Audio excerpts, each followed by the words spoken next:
faire un retour avec vous parce que hier, on a essayé l'activité que je vous avais présentée avec le grand livre des pourquoi. Et puis, on a fait la première activité, en fait la deuxième, sur le bain. Pourquoi la peau plisse quand les élèves prennent un bain. Et puis, ça a été très intéressant. Puis comme c'était la première fois qu'on le faisait, donc je suis pas allée tout de suite papier-crayon, laisser les élèves écrire chacun leur hypothèse. On le fait en grand groupe. Donc, j'ai présenté un peu le but de l'activité. J'ai présenté aussi une vidéo qui est Un jour, une actu, qui présente pourquoi on a besoin de la science et pourquoi la science est présente tous les jours. Puis dans cette vidéo-là, qui dure vraiment pas longtemps, c'est à peu près 2 minutes, on l'a écoutée 2 fois. Puis d'abord, la première fois, on a parlé de qu'est-ce que les élèves retenaient, puis ils avaient aimé cette vidéo-là. Puis la deuxième fois, on a porté attention sur la démarche scientifique qui était décrite un petit peu. Donc, on a ressorti les étapes. Et puis, on a parlé justement, entre autres, de l'hypothèse. Donc, ça m'a amené à leur parler un peu plus, tu sais, on part d'une question, donc mon grand livre des pourquoi. Puis, on doit apprendre à développer des bonnes hypothèses, puis à écrire un peu ce qu'on pense au départ. Est-ce qu'on a besoin que ça soit la vérité? Est-ce qu'on doit avoir peur d'émettre des hypothèses parce qu'on se dit « Oh non, elle n'est pas bonne celle-là ».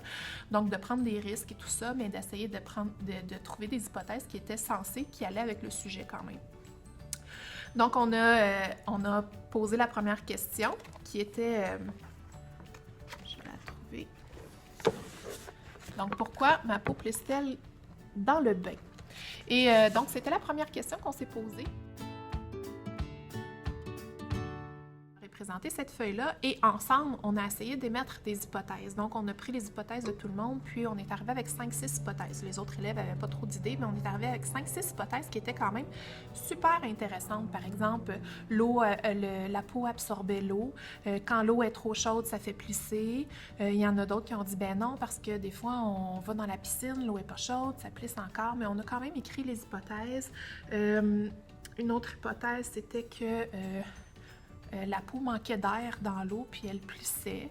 Plein de belles idées, là, je me souviens pas toutes, mais il y avait vraiment des belles hypothèses.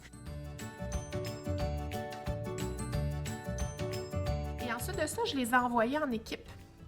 Donc ça, c'était en grand groupe, puis ensuite, je les ai envoyés en équipe de 2 ou 3.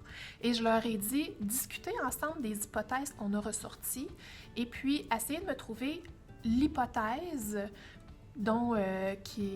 l'hypothèse qui vous semble la plus intéressante pour les 2 membres ou les 3 membres de l'équipe.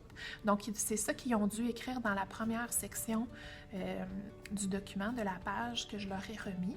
Puis ensuite de ça, je leur ai dit dans la deuxième section, allez me sortir une deuxième hypothèse qui vous semblait aussi intéressante, mais que vous n'avez pas retenue comme première hypothèse. Donc, parmi celles qu'on avait discutées, puis je leur ai dit à ce moment-là, si vous arrivez avec une autre hypothèse qui n'a pas été énumérée, vous pouvez me la mettre aussi.